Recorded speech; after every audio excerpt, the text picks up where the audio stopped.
Estou com um A315 que o capacitor C3006 bipa ambos os lados.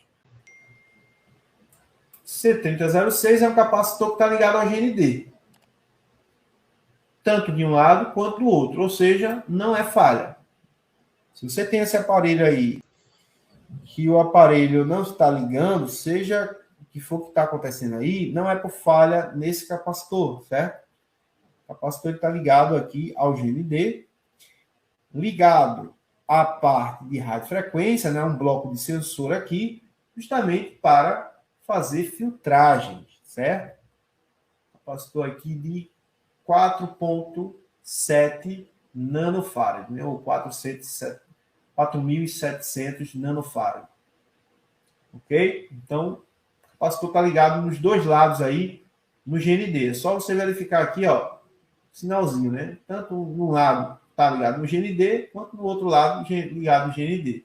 Então, o capacitor aí que está aí justamente para fazer acoplamentos, né? Para fazer filtros nesse setor, justamente eliminando aí as impurezas, né, do circuito.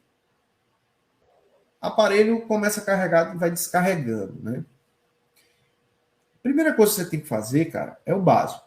Não sei se você já fez, né? Trocar bateria, tal, aquela coisa de clichê ali. Trocar bateria, principalmente. Bateria de iPhone dá muito problema. Procure adquirir as ferramentas, as baterias, na verdade, da Gold Edition, né? Uma bateria muito bacana aí. A galera tá botando, tá falando muito bem da marca. Colocar uma bateria é muito importante, certo? Para fazer a verificação dessa, para ver se realmente a falha não é bateria e tudo mais.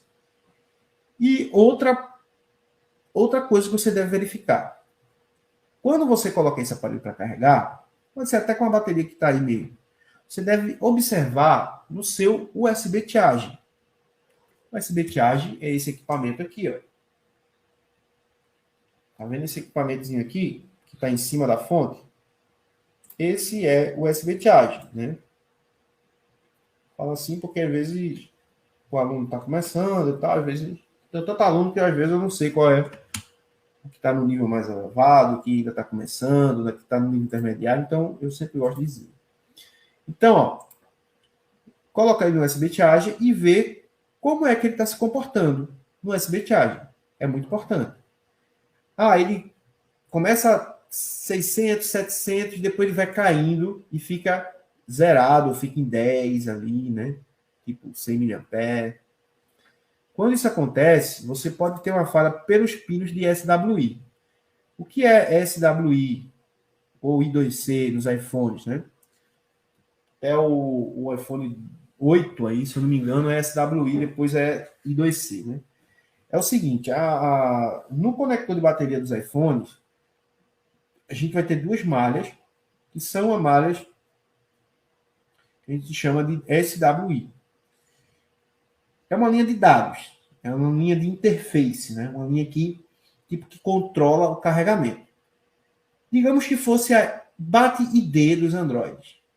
BAT-ID dos Androids, né? A malha de identificação, por exemplo, da bateria.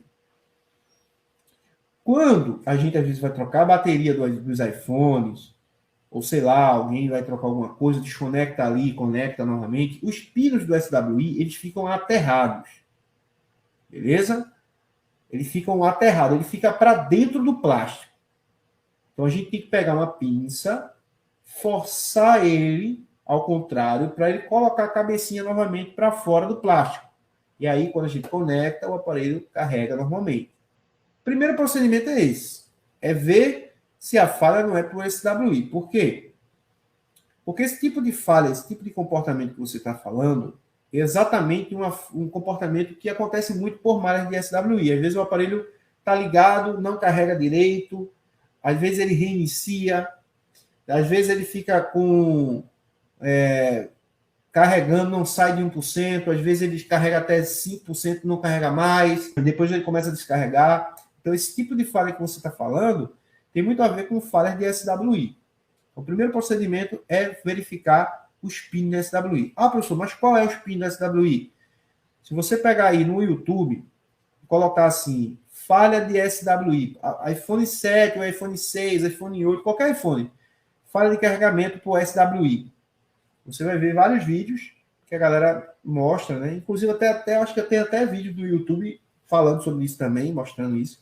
É só empurrar lá o pinozinho e o aparelho volta a carregar normalmente, beleza? Isso provavelmente vai ser falha de SWI. Agora, verificando o SWI, consertando, deixando tudo bonitinho e ainda continuar o problema, provavelmente você vai ter uma fuga na placa, que ao invés de a tensão ela ir para a bateria, né, a corrente elétrica ir para a bateria carregar, essa energia está sendo roubada por outro circuito integrado, certo? Se não for o SWI, mas provavelmente vai ser ele, ok?